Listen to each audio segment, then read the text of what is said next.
Welcome to our session today on accessibility and inclusiveness of the Buddhist path. Some of you know, but some of you don't. My name is Elise and I'm honoured to be your host for tonight. And thank you all for coming and sharing your light with us. And also really thank you for showing up for yourself and your practice. It's always lovely to have a wonderful community of spiritual friends to walk this journey together with. And I really hope this session will be helpful for you. So today we're very lucky to have Venerable Yonten Phuntsok to speak with us. Venerable is a Buddhist monastic who ordained in 2017, and his root traditions are in the Tibetan Kagyu lineage. So from 2014, he's been following teachings of Venerable Thich, Nhat, Hanh and the Plum village tradition. His walking of the Buddhist path started in 1999, and he attended a 3 days Lojong teaching in London. So Lojong means mind training. Well, I got that from Google. That was offered by His Holiness, the 14th Dalai Lama. Venerable is a military veteran. He is also part of the LGBTQIA community. He's also a Reiki master and teacher and had practiced the Pagan path as a high priest for 6 years. So if you have any questions throughout the talk, please pop it in the chat. There will also be time for questions at the end of the session. And without further ado, I'll hand it over to you, Venerable.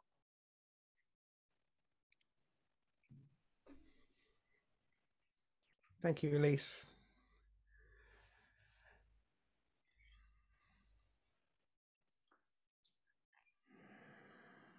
Welcome, dear Thay, dear Mahasangha, dear friends. As it's offered by Elise, my name is Yonten Phuntsok. I go by Sibling, Brother, or Venerable. I've been told that I answer to most things. My preferred pronouns are they, them, and we. And that comes from me being a gender fluid person. Just like to offer thanks to Sin for the invite to join you in the Metta Center today, this evening where you are, 10 a.m. in the morning where I am. I'm living in a place called Somerton. It's a small Somerset town in the UK.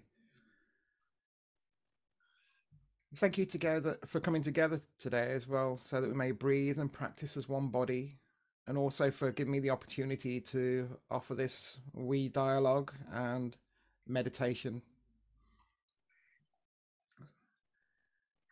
I'll now offer a self-description for visually impaired. I'm an early 50s Caucasian person of male form. I have a shaved head, brown eyes with a slightly rounded face. I'm wearing a brown monastic robe and sat in front of a deep red curtain. I'm a lofty 5'7" tall when standing, but considerably shorter when I'm using my wheelchair. So today we shall be enjoying a guided meditation together, and then we'll move on to the talk. And as time allows, there should be time for some questions at the end. Though I'm quite renowned for running over time a little bit, so I've got my clock here and I've got some guidance from our friends at the Metta Center and Elise, just in case I do. So the meditation itself, this is a slight disclaimer, it's based around pain, so I don't wish to trigger anybody who experiences chronic pain or is undergoing healing. So if that is the case and you need to do so, then just please turn the volume down and I shall raise a hand to signify that we've enjoyed the bell and finished the meditation before we move into the Dharma talk itself. So with the meditation, I shall be following a Plum village routine structure. I will invite 3 sounds of the large bell to begin the meditation session and conclude with inviting 2 sounds of the large bell. During the meditation, I shall be offering stanzas or sentences, and these are just an invitation to not intellectualize them, but just allow them to flow through our mind and our body and our heart. And if any of the words resonate, then you may like to explore that at a later time.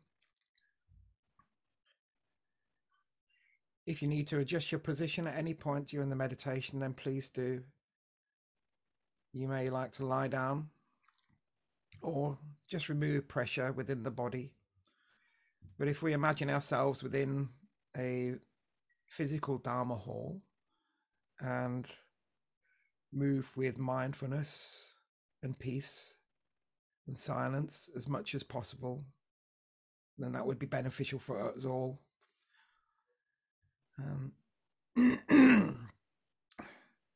Please excuse me, it's hay fever season here,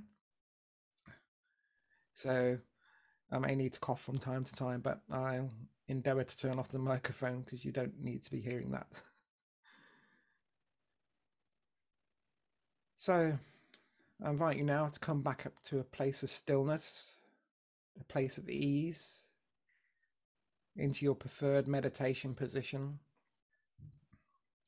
That may be seated on the floor, on a cushion, on a stool, or we may be seated on a chair with legs or with wheels. If you are on a chair, if possible, if you could just move yourself forward slightly off of the backrest, if that's comfortable to do so. Bringing as straight a spine as possible. Bringing head over heart, heart over pelvis. Feeling the grounding energy of our buttocks against the cushion upon Mother Earth,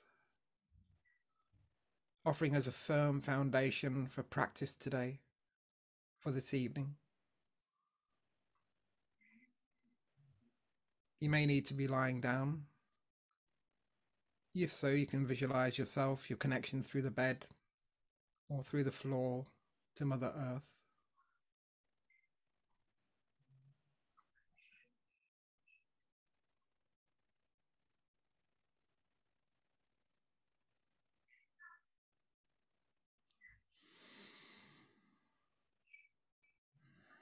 So slowly drawing our attention further inwards. Closing our eyes if that's comfortable to do so, or you may like to leave them partially open. Just drawing our attention to the rhythm of our breath. As we breathe in, recognizing the in-breath. Breathing out, recognizing the out-breath.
Aware of my body, I breathe in, smiling to my body, I breathe out. Aware of body, smiling.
Aware of discomfort in my body, I breathe in. Smiling to the discomfort in my body, I breathe out. Aware of discomfort, smiling.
Aware of numbness in part of my body, I breathe in.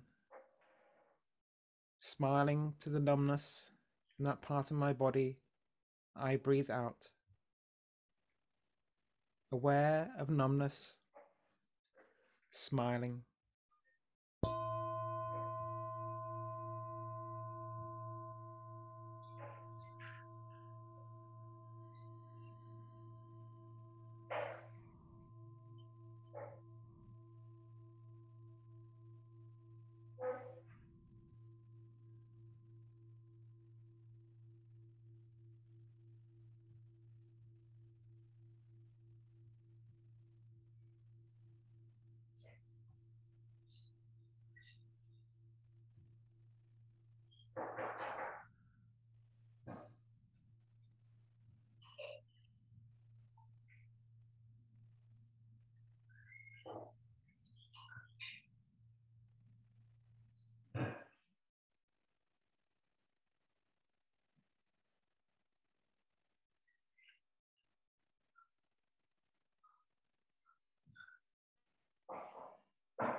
Aware of feeling pins and needles in that part of my body, I breathe in. Smiling to the pins and needles in my body, I breathe out. Aware of pins and needles feeling, smiling.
Aware of a building painful part in my body, I breathe in. Smiling to this build-up of pain, I breathe out. Aware of building pain, smiling.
Visualizing inhaling cool air to the affected painful area, I breathe in. Exhaling hot air out of the painful area, I breathe out. Inhaling cool air, exhaling hot air.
Recognizing physical pain as a sensation, I breathe in. Smiling to physical pain as a sensation, I breathe out. Pain is sensation, smiling.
Recognizing physical pain as also a mental feeling, I breathe in. Acknowledging physical pain also as a mental feeling, I breathe out. Pain as feeling, acknowledging as mental feeling.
Recognizing that I am more than this pain, I breathe in. Smiling to my being more than this pain, I breathe out. I am more than this pain, smiling.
Seeing that, like all things, pain is impermanent, I breathe in. Smiling in the understanding that pain is impermanent, I breathe out. Pain impermanent, smiling.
Recognizing the beauty in my life, I breathe in. Smiling to all the small beauties in my life and day, I breathe out. Recognizing beauty, smiling.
Experiencing the joy in my life, I breathe in, smiling to the opportunities for happiness everywhere. I breathe out, experiencing joy, smiling to happiness.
So, dear friends, that concludes the guided meditation part of today's practice session. I invite you now to slowly bring in some movement back into the body. You may wish to stretch, massage any body parts that have become sore. Bring some movement back into the spine, the shoulders.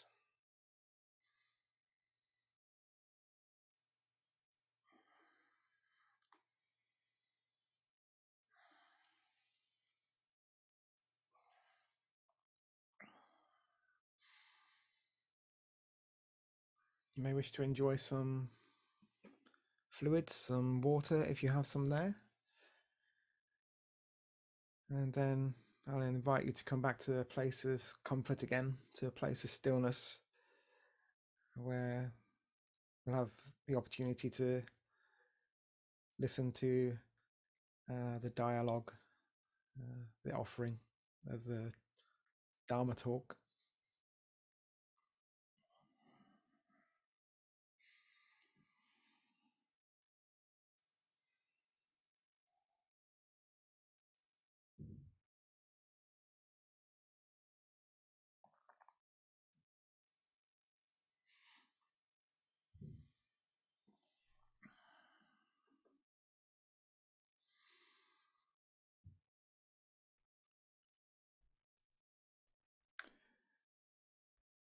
Okay, dear friends,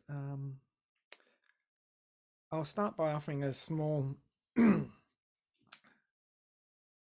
bit of background into what brought me to be in this metta sangha this evening, and throughout the talk there'll be some references back to points with what brought me to being able to have the opportunity to offer this dialogue, this Dharma talk this evening to you, and to be able to enjoy seeing you all there. So, a small insight to my connection with Buddhism, with the Venerable Thich Nhat Hanh and Plum village. I have a background in engineering, both civilian and, as previously said, in military life, for which I served for over 9 years in the infantry and the Royal Engineers. Upon leaving the army, I experienced some challenges, some neurodiverse challenges, which were later diagnosed as PTSD, post-traumatic stress disorder, as a result of operations in Northern Ireland and Bosnian conflicts. The challenges I faced through PTSD brought about my introduction to Buddhism, as previously mentioned. A friend wanting to support my healing gifted me a ticket to a 3-day teaching with by His Holiness the 14th Dalai Lama on mind training, Lojong. This was in the late 90s, 98, 99 in the UK. The experience of the Dalai Lama's teachings helped me tremendously in learning the possibility of healing the body, using the mind and practices. However, my interest in Buddhism took a back burner when I moved to Glastonbury in the UK in 99, 2000, where I was able to explore other spiritual paths, some of them dead ends. But I found some spiritual paths that fit with where I was at that time. Over some years, I became a Reiki master teacher, and I also connected with my Pictish roots through studying pagan healing and craft, and enjoying practicing as a pagan priest for a few years. But there was still something missing for me spiritually. Excuse me. My life and ability to practice changed, though, when in 2008 I broke my back, which caused permanent trauma to my central nervous system. And during my recovery, I became severely depressed and struggled spiritually. After a deeply challenging and upsetting conversation initiated by my then wife, we examined how the disability I shared a body with had taken our marital relationship away and had slowly debilitated my physical abilities and mental health again. I could not be touched. I could not even be hugged. And she felt her role was more of a carer than a wife. At which point she asked me which direction I would have taken in life had we not met. And I replied that I would have liked to be ordained,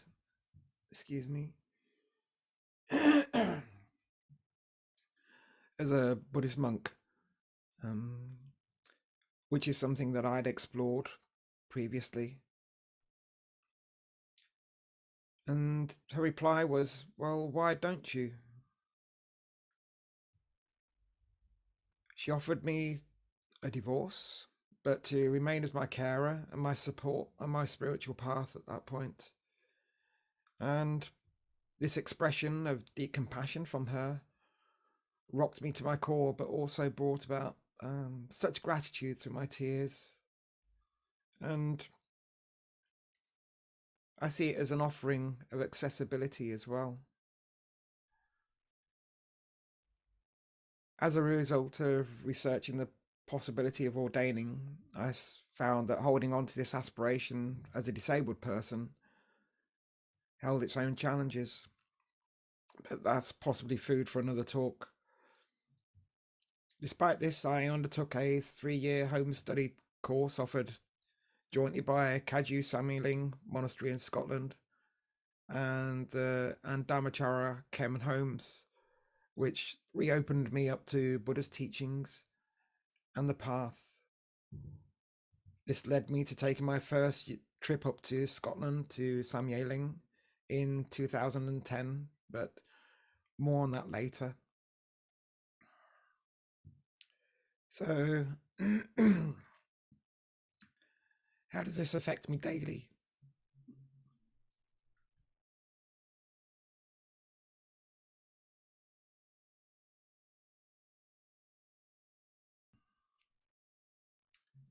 So coming back to the catalyst of the disability that I share a body with, after approximately 3 months of my recovery, the bones healed, and I went back to work into heavy industry. However, I was experiencing difficulties with manual dexterity, pain, some micro seizures and standing.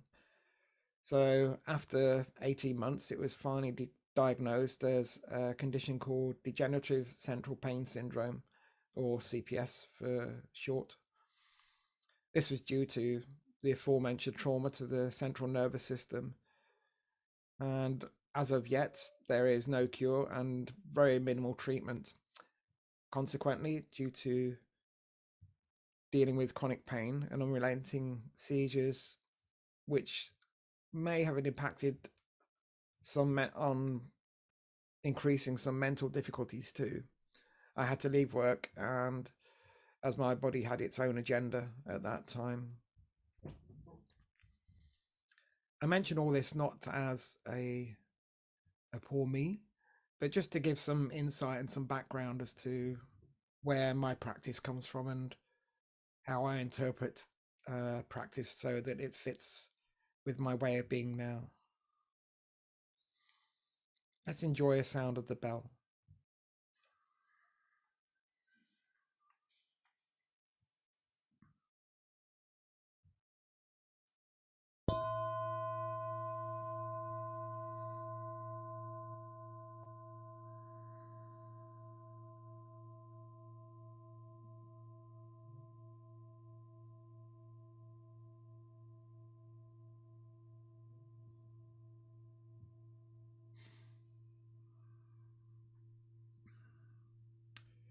So,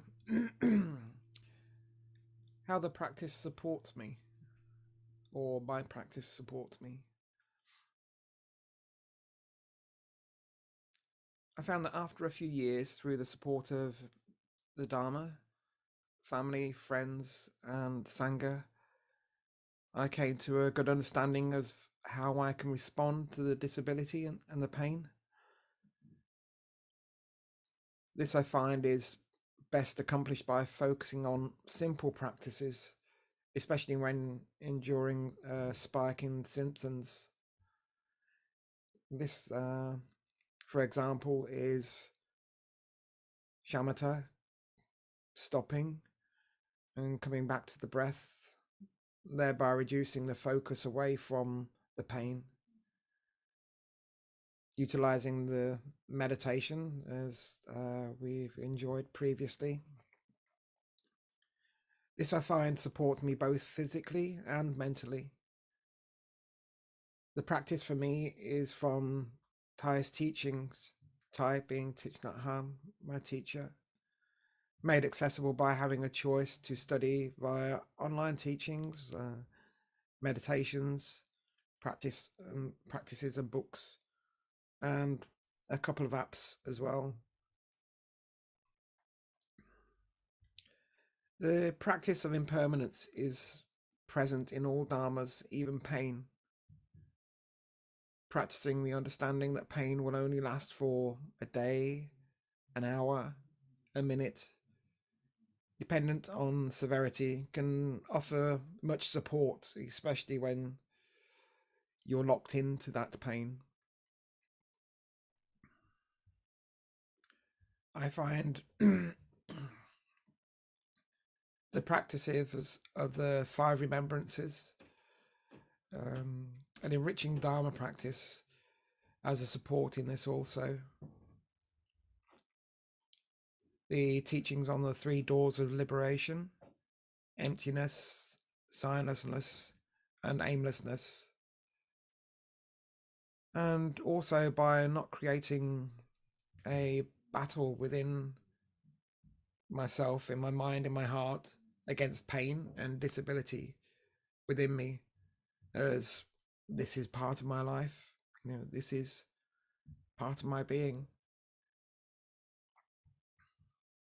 So this brings me to the title of my talk, Accessibility and Inclusiveness of the Buddhist Path. Upon reflection, when I put this title out into the ether, I initially experienced some feelings of anxiety about the enormity of the subject and my ability to cover it in this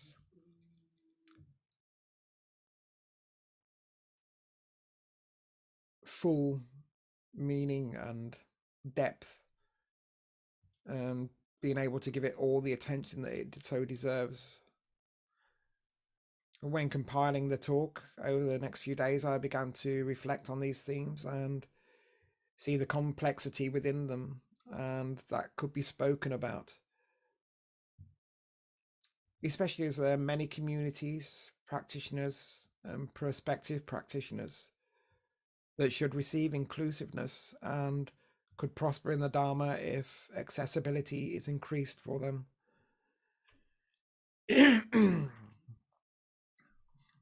I say subject, but it's apparent to me that accessibility and inclusiveness do not mean the same thing, but inter are. Ideally, ensuring that all 84,000 Dharma doors spoken of in classic Buddhism are unlocked to all beings. And on a personal note, if we could install a few more mobility ramps to these doors, that'd be wonderful too.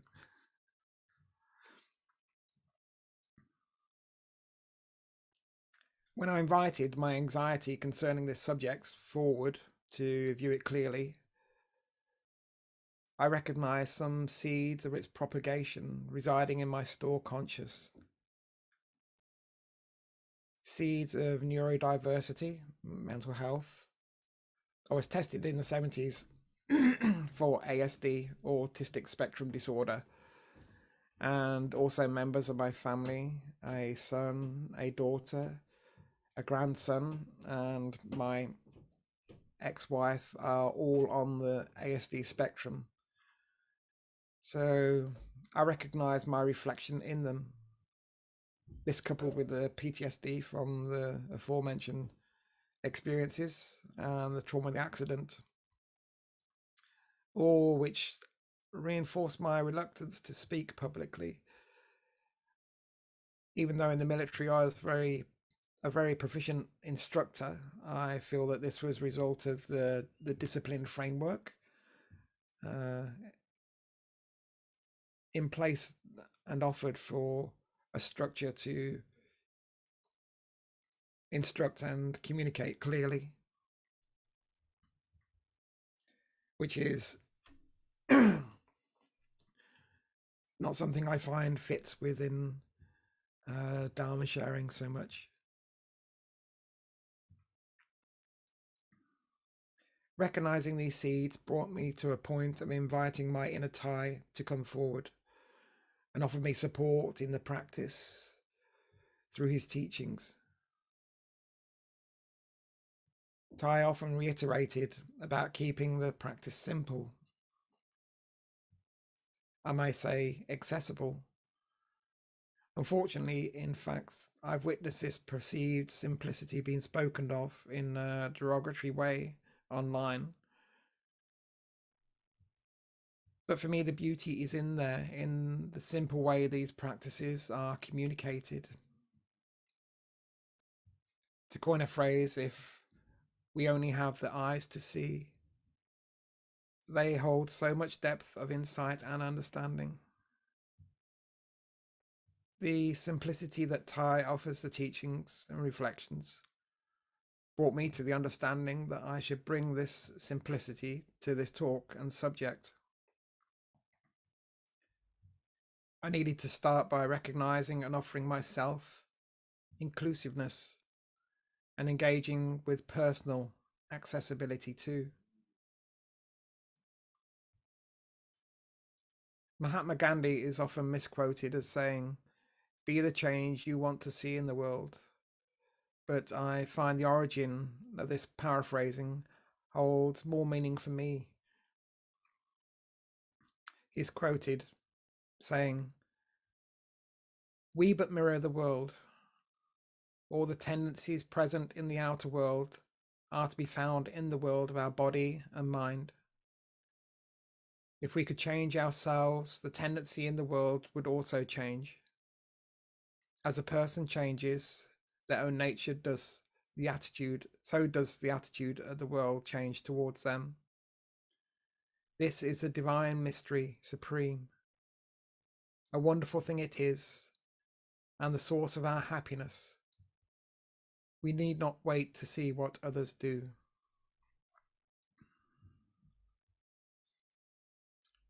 When I looked for the words inclusiveness within Buddhist texts and books, I found it a challenge to find the world overtly offered. But I came across it in Thay's commentary within the teachings of the 6 parameters. The third of the 6 parameters is generally described or known as patience, forbearance in the Kagyu teachings. However, Thay translates and describes it as equanimity also.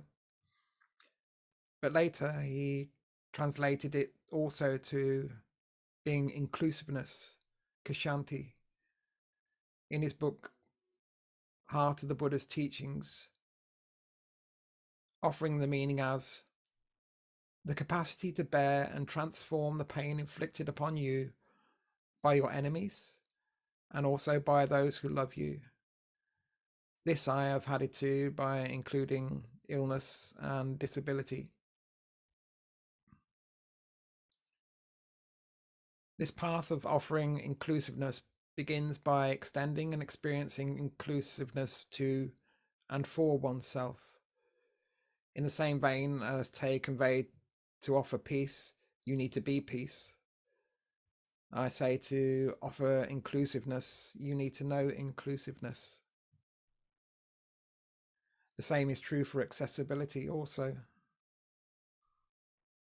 All of which, to me personally, are a work in progress, I feel. I feel this can be experienced moment by moment as internal inclusivity challenges arise and gently pass. As with many of Buddhist teachings, the 6 parameters are interwoven into R with the other 5 offered from Buddha's instructions. Them being Dana paramita, giving, offering, generosity; Shila paramita, precepts or mind trainings; Kshanti paramita, equanimity, inclusiveness, patience and forbearance; Virya paramita, diligence, energy, perseverance; Dhyana paramita, meditation; and Prajna paramita, wisdom, insight, and understanding. And although in Buddhism we tend to like our lists, they are interchangeable in position within that. This interbeing, interwovenness, I find especially connects inclusiveness to Dana paramita, Prajna paramita, Viraya paramita. But I'm not a Dharma teacher, so I will not expand on them, but invite you to explore them for yourselves.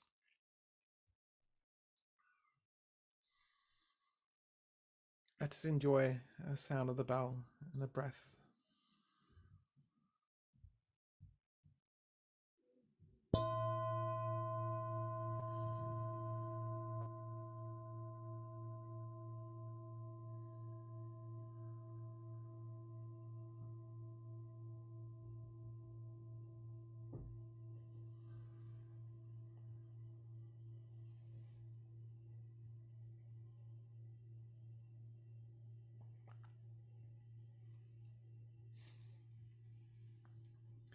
So, experiences of inclusiveness and accessibility I've found within the Buddhist path and from teachings.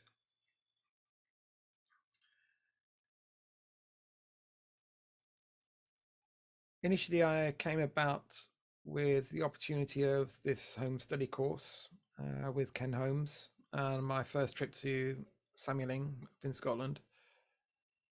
Over the next few years, with a few more trips up the road to Scotland, I had the opportunity to take refuge and bodhisattva vows with Choljé Lama Yeshe Losal Rinpoche. In 2014, I came to Thay's teachings also. So from 2010 to 2019, before everything was closed down, I had the opportunity to enjoy 1 to 2 retreat visits per year.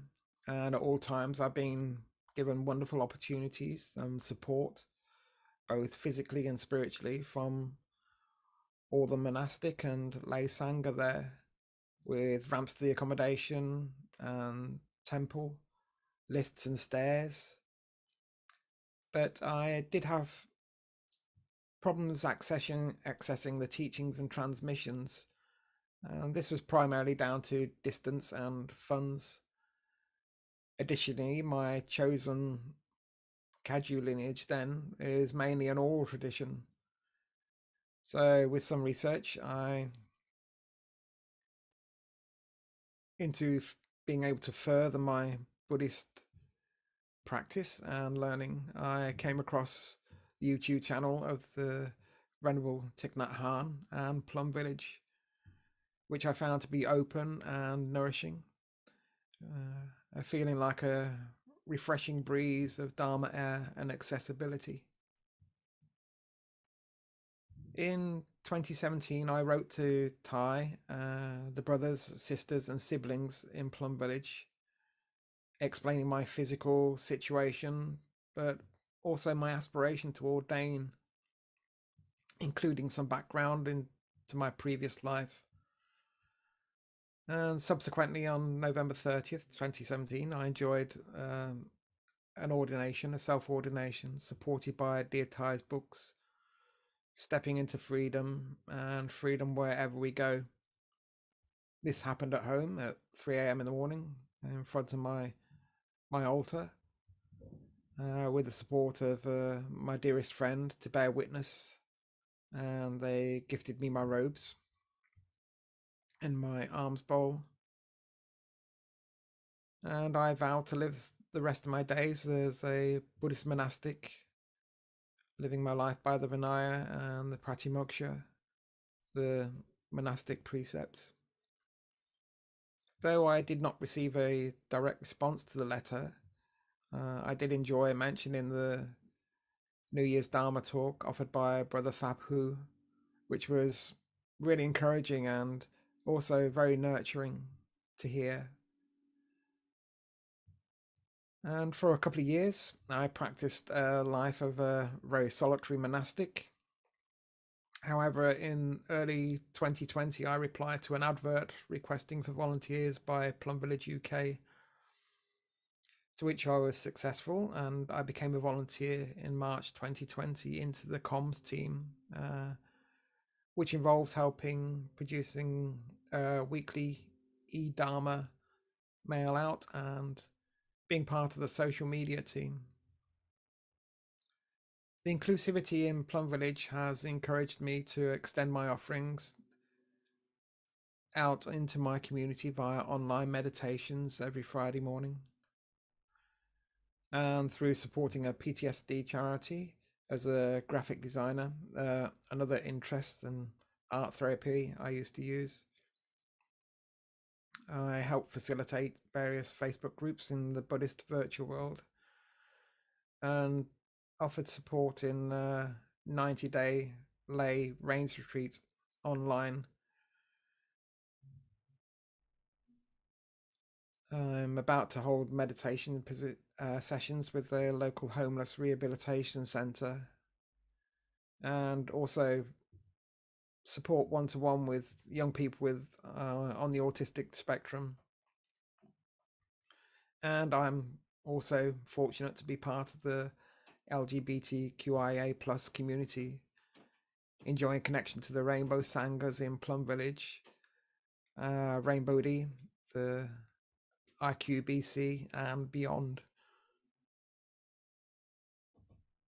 Having had the good fortune to enjoy some online retreats with Plum Village, albeit virtually, and received received by the brothers and sisters and siblings with open arms and hearts.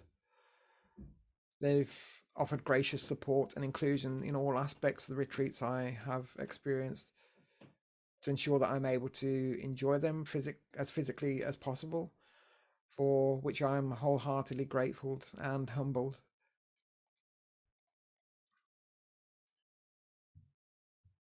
So, coming to the point of the part of ableism within the title of the talk,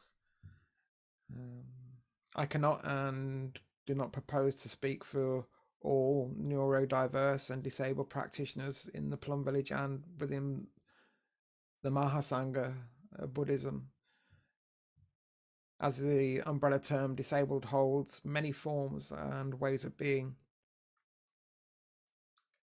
Through research and a small questionnaire that I've sent out previously, I've discovered that some friends have enjoyed wholesome and some experienced unwholesome challenges regarding disableism or ableism within Buddhism, not just the Plum village tradition, but the wider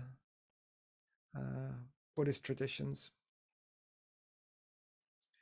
The main ableism challenge that I've come across is that of a seemingly closed door to practitioners of disabilities becoming monastics and ordaining. I had the opportunity to broach this issue regarding disabled monastic inclusion in a one-to-one conversation with Lama Yeshe, one of my root teachers. He expressed that traditionally it can be an issue, but personally he felt that his words were, if the mind is sharp, then that's all that matters. I've been very fortunate in that Samyeling is very supportive with disability. However, my issue was the inability across all traditions to ordain as a Buddhist monk, a nun, a sibling. I researched some other Buddhist traditions as much as is possible online, but all seem to have this closed door to disabled practitioners ordaining at this point. But I look forward to being corrected on this understanding. Though there have been some instances of terminally ill practitioners being able to ordain, which is wonderful to hear. Yet there are still instances of monastics, newly diverse and those with disabilities, being disrobed. Consequently, I investigated the possibility of self-ordination, as there were no other options open to me.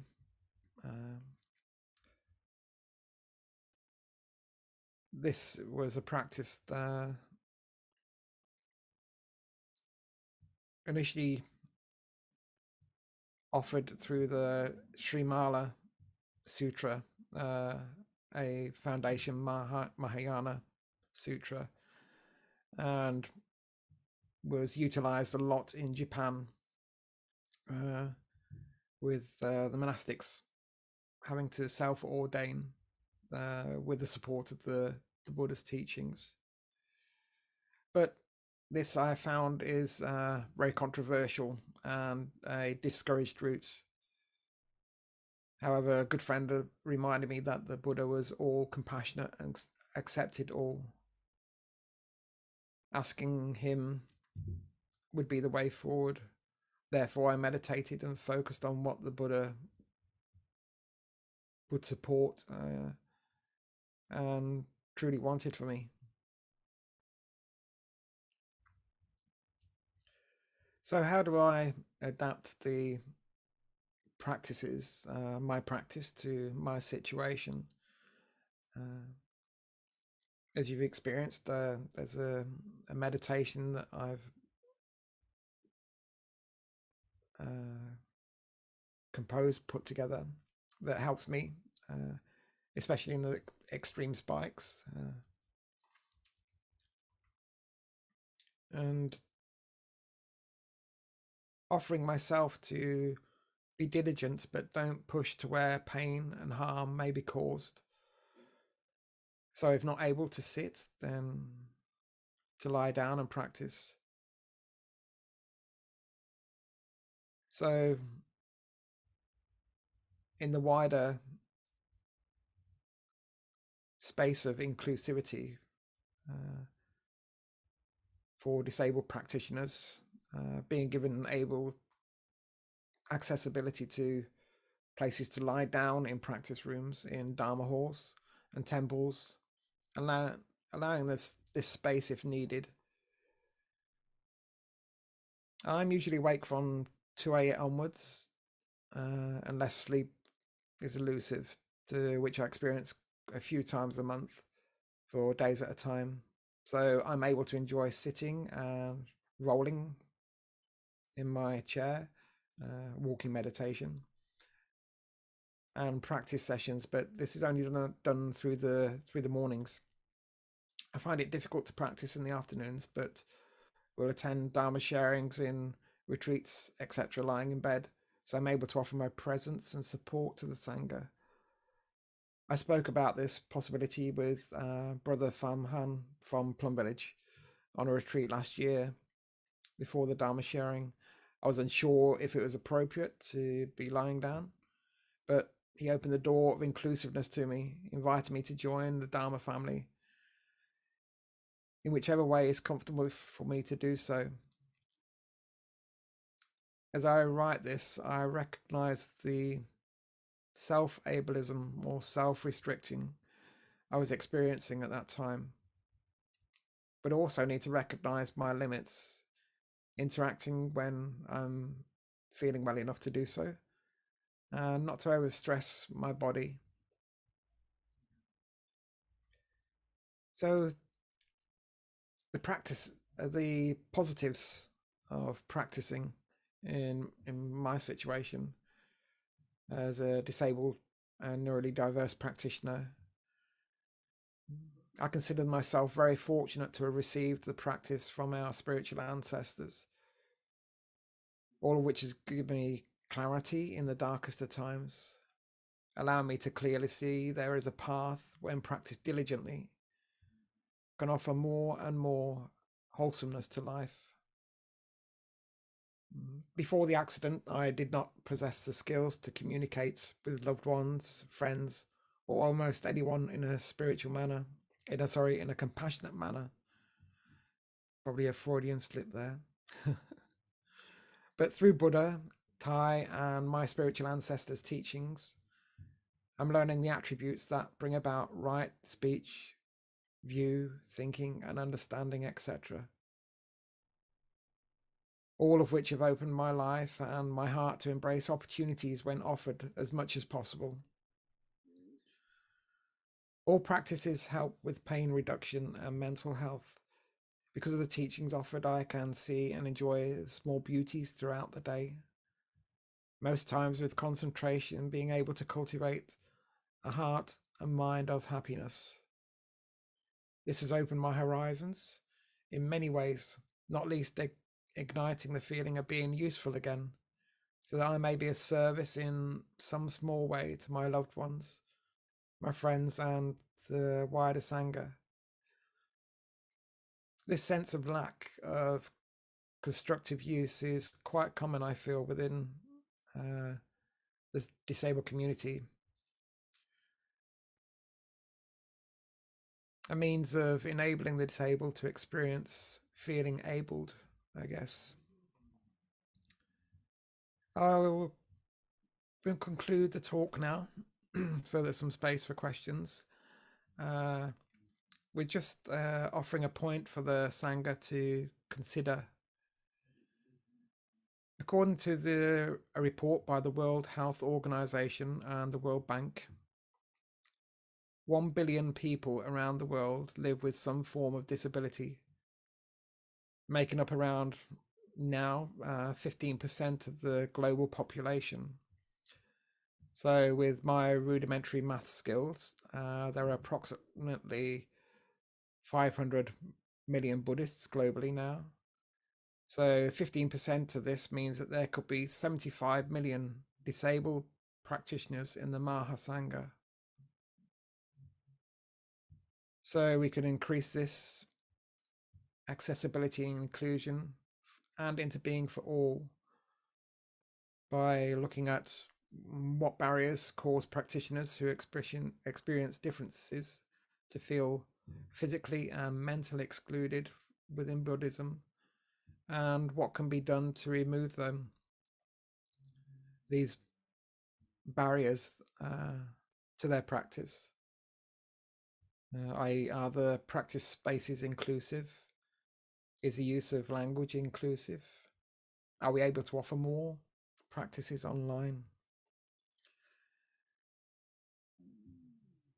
I've been part of a primer that was brought together by Dr. Rhonda Williams from the USA and a team of practitioners around disableism and ableism that I'd like to pop the link into the chat in a moment. But just to conclude now, I'd like to offer this quote from dear Thay. When we have the feeling that we are not accepted, that we belong nowhere and have no identity, this is when we have a chance to break through and find our true home.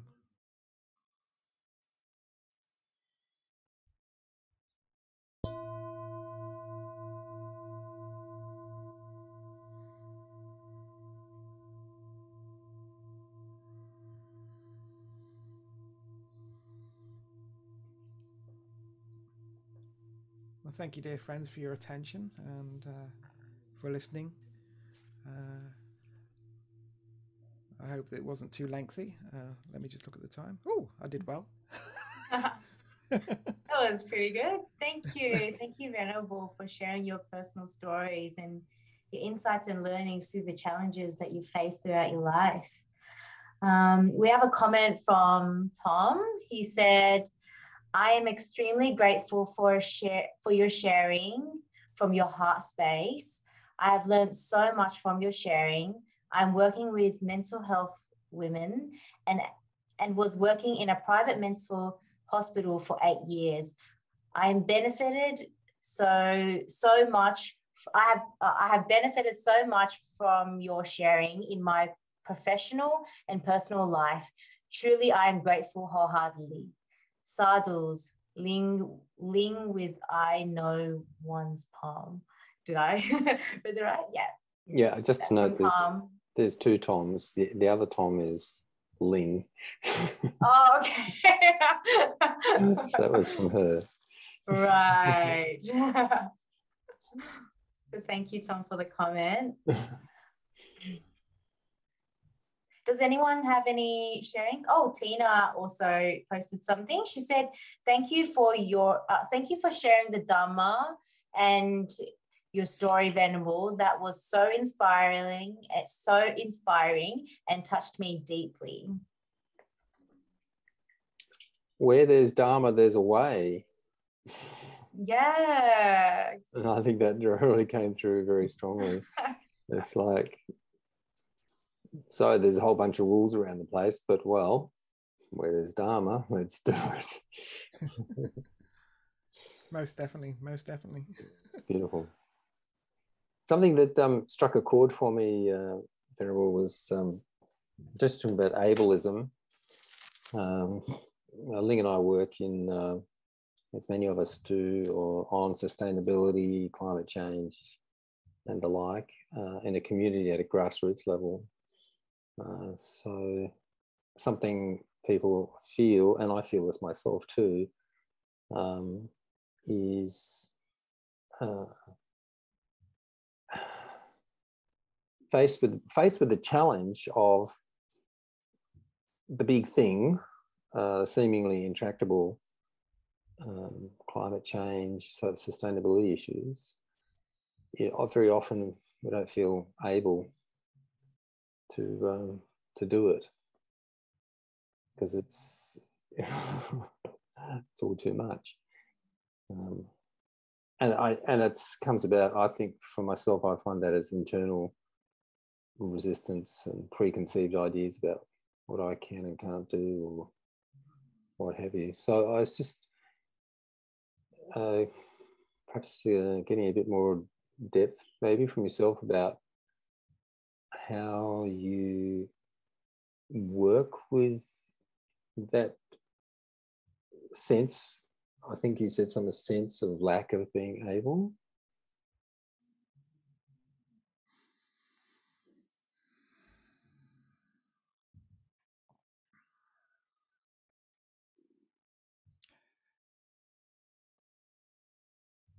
From my personal viewpoint of the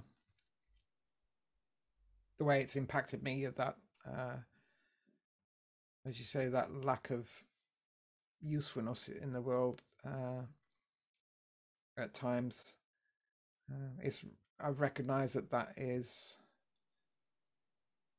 to some part a perception that I've built up myself through my environment, through my interaction with other people, with other situations, and also back through my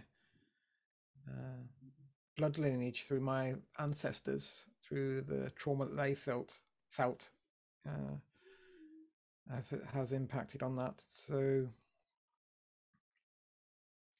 my meta practice for myself has been a really good foundation for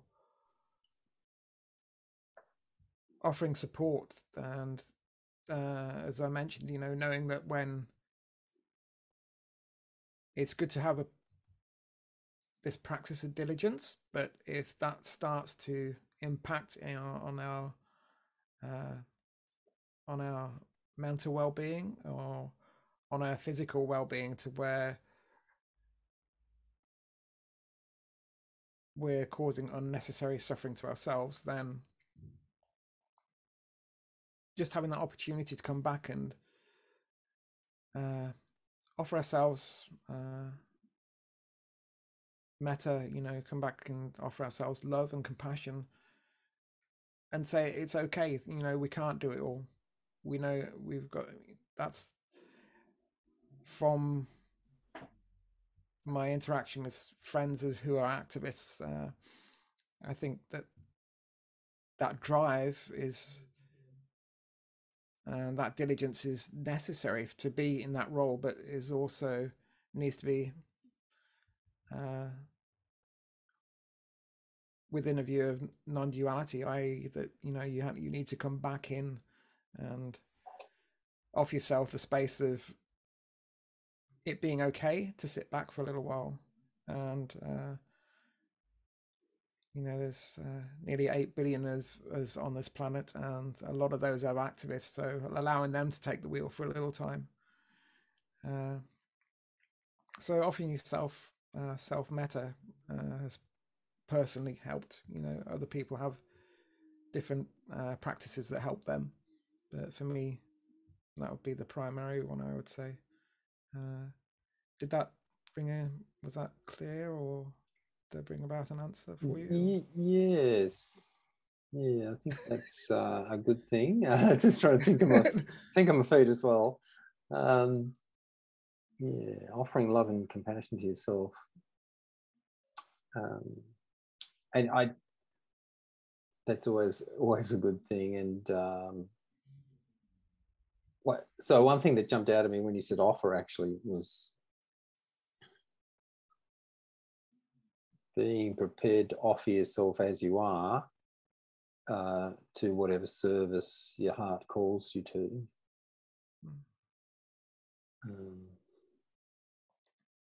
Without worrying about how much impact you're going to have.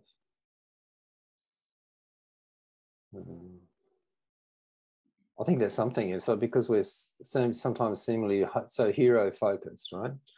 Anything you do is meant to be like, or get you on the front page.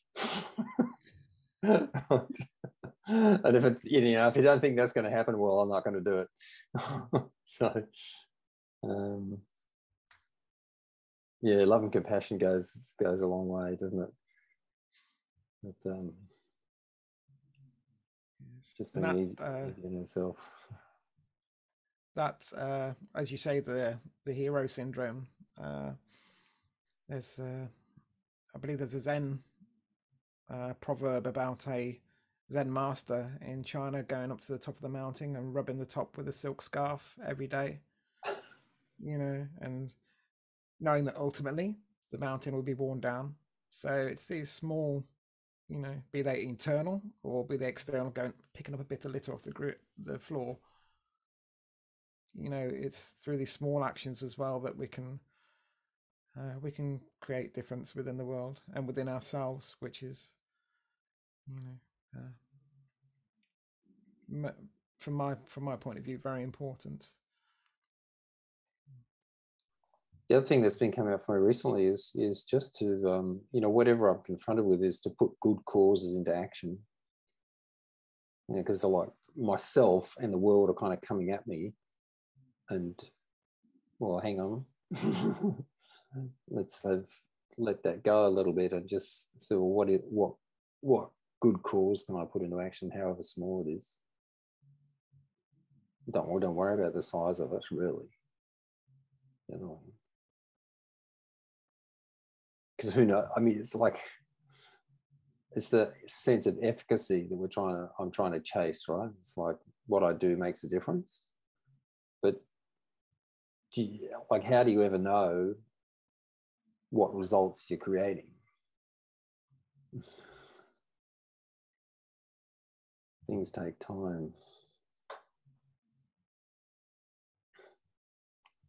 Thanks.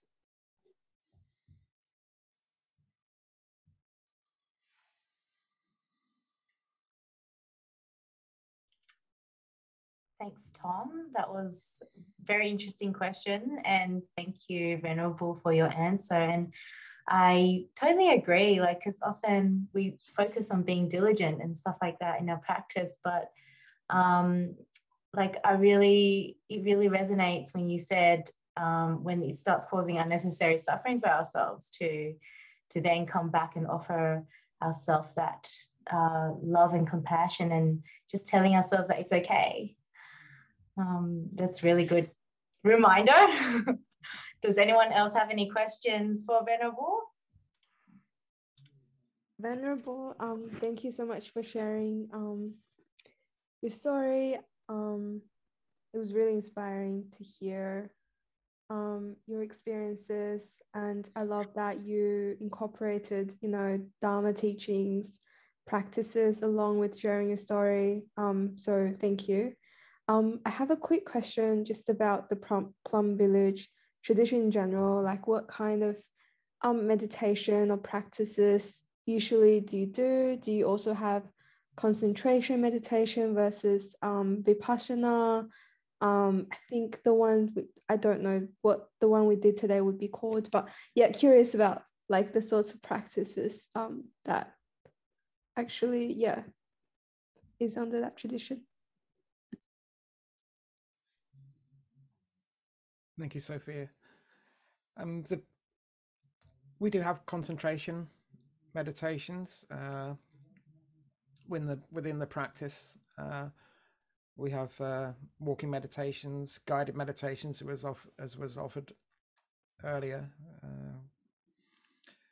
and those are interchangeable. I mean, generally within the Plum Village monastic routine, the first meditation of the day is shamatha, so just a sitting, enjoying stopping, and then later on through the day we'll have walking meditations there. Well, they will have walking meditations there. For myself personally, I've adapted that to a rolling meditation in my chair, as I understand that a few practitioners have. And then also, as I say, we have total relaxation practice, which is generally guided as well, but that, as the name suggests, is laying down on the floor and really coming back into contact with the body, with the earth and the situation at that moment. So those are the main three meditation practices within the Plum Village tradition. And personally myself, with the Tibetan side of things, I enjoy visualization and of deities and mantra practice. Also, as a side note, within Plum Village, there's a lot of songs. Plum Village enjoy a lot of singing and chanting, some very beautiful songs, and also within the tradition, the simplicity there within some of them. But so yeah, there's Thay encouraged many forms of meditation, be that on the practical side of things, from washing the dishes, brushing our teeth in the morning with gathas and mantras, through to the more formal sitting meditations and ceremonies practiced throughout the global monasteries, and down to the lay practitioners in their home. We're very fortunate to have over 100 books published by Thay himself, so there's a wealth of meditations and practices held within them. Is that did that answer your question, Sophia, or would you like any more information? That does answer my question. Thank you.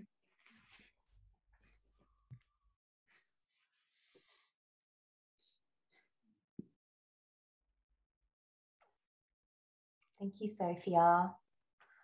So, any last burning questions before we end with a dedication of merits?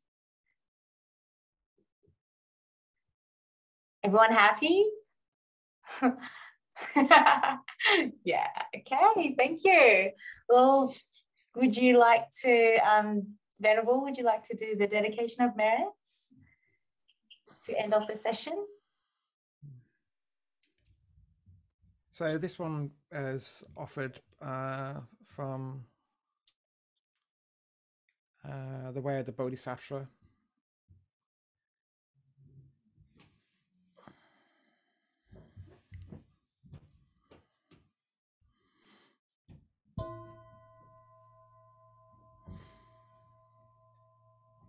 May I become at all times, both now and forever, a protector for those without protection, a guide for those who have lost their way, a ship for those with oceans to cross, a bridge for those with rivers to cross, a lamp for those without a light, a place of refuge for those who lack shelter, and a servant to all in need. For as long as space endures, and for as long as living beings remain, may I too remain, bringing joy and peace to the world.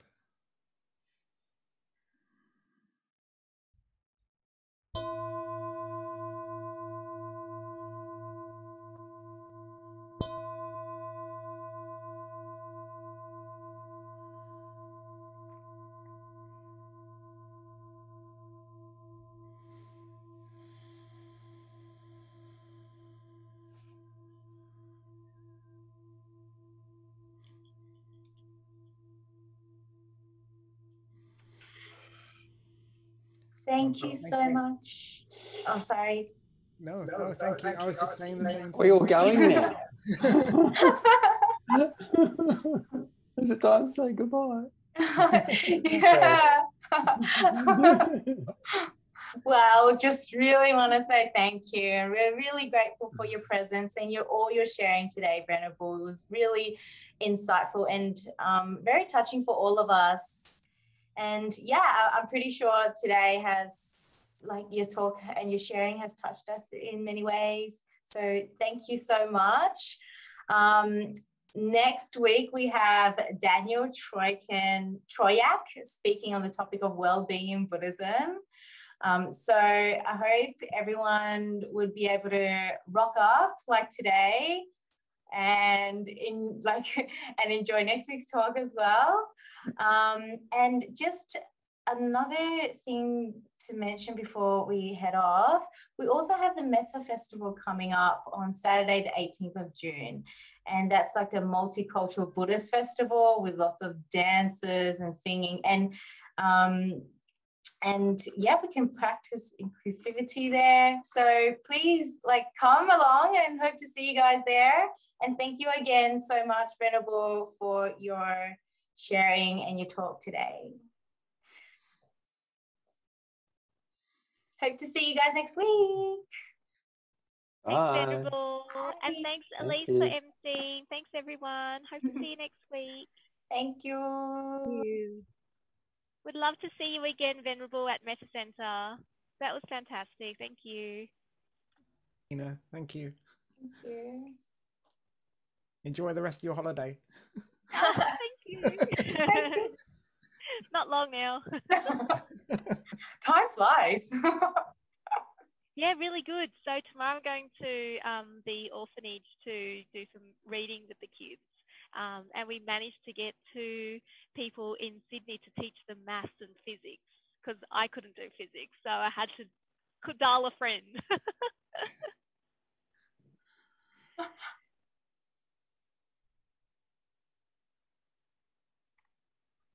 Well, hopefully this is not like the game show where you only use it once. Hopefully this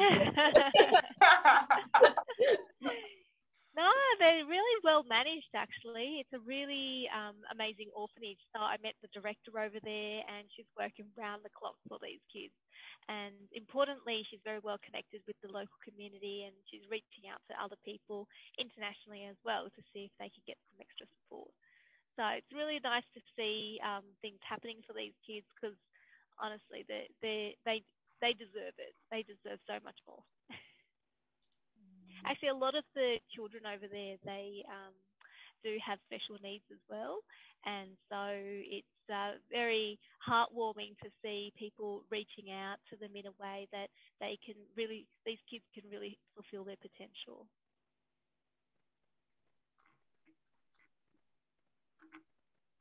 Sounds wonderful. Do you have a link to the orphanage, or do they have a site or anything that you could pop in? So I'd like to have a look if possible. Yeah, that would be fantastic. So the link, I can't. Maybe if you don't mind looking it up online. I'm just using my phone, so I've got limited capacity at the moment. So it's Treasure Home in Nandi. And while I've been in Fiji, I've also been going to some other charities and other organisations as well. So if you're interested, Venerable, I can shoot you an email. What I'm thinking about doing at the end of my trip anyway is compiling some of the things that we've been doing here in Fiji and letting people know a bit more about what's happening in Fiji and a different side of Fiji besides the lovely resorts. Really, COVID has hit the people here quite hard, and so we want to make the most of our time here. And when I say we, I'm talking also about my husband, who's here with me too. And also I'm very excited because this Saturday I managed to get some time with the Director of Legal Aid in Fiji and talk about how we may be able to work together into the future and see if there's anything I can help with. Because my background is I'm a lawyer in Australia and also a mediator as well. So seeing if we can just exchange some shared knowledge and share experiences to see if there's any way we can build that bridge between us. Yeah, so Treasure Home is the charity if anyone is interested, and we'll be there tomorrow afternoon. And yeah, I can share with you if anyone is interested. Just send us an email at contact@metacentre.com and contact@metacentre.com. And then what I'll do is when I compile our journey that we've been taking in the last few weeks, I can share it with you and you can know more about what's happening in Fiji. Thank you. Perfect. Thank you. It's getting late here, and I'm sure it is for everyone. So I hope you all have a wonderful evening, and see you all soon. See you all next week. Bye. Bye.